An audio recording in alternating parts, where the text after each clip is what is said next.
21 August grenade হামলার মামলায় যাবজ্জীবন কারাদণ্ডের সাজা পাওয়া তারেক রহমান ও মৃত্যুদণ্ডপ্রাপ্ত সাবেক স্বরাষ্ট্র প্রতিমন্ত্রী লুৎফুজ্জামান বাবর সহ সব আসামির খালাসের বিরুদ্ধে আপিল করেছে রাষ্ট্রপক্ষ। এ বিষয়ে আরও খবর নিয়ে আমাদের সাথে যুক্ত হচ্ছেন সহকর্মী মাইনুল মারুফ।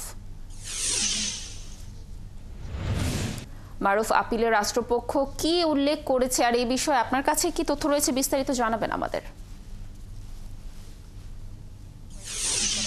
তবে আজই কিন্তু আমরা জানতে পেরেছি অ্যাটর্নি জেনারেল অফিসের মাধ্যমে, এবং আজ কিন্তু আপিল বিভাগে কিন্তু এই মামলার শুনানির কার্যতালিকায় আছে। যদিও শুনানি হবে কিনা এখনই বলা যাচ্ছে না, তবে কার্যতালিকায় রয়েছে।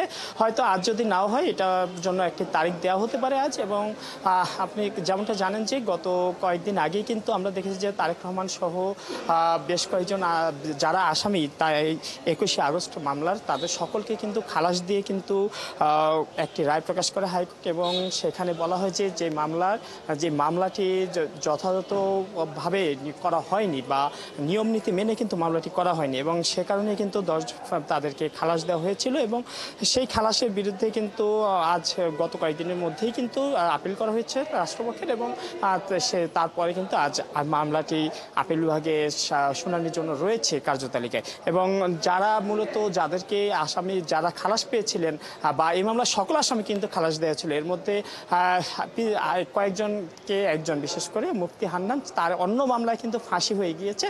তবে তিনি এই মামলা অন্যতম আসামি ছিলেন, যেহেতু তার অন্য মামলায় আগেই ফাঁসি হয়ে গিয়েছে সেহেতু এই মামলায় তিনি খালাস পেলেও তার কিন্তু এটা মামলায় কিন্তু প্রভাব করছে না।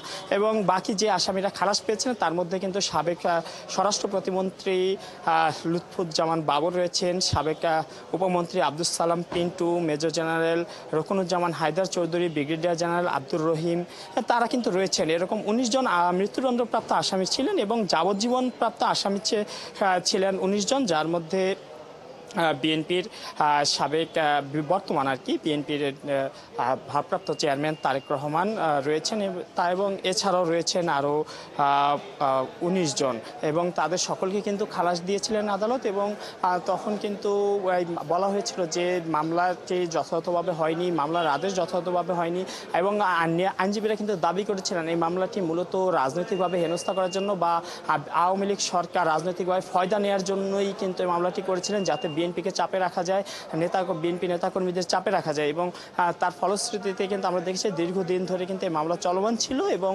পরবর্তীতে যখন এই আদেশ দেওয়া হয় তারপর কিন্তু আমরা দেখেছি যে ইতিমধ্যে কিন্তু লুৎফুজ্জামান বাবর কিন্তু মুক্তি পেয়েছেন, এবং অন্যান্য আসামিরাও কিন্তু মুক্তির তালিকায় রয়েছেন।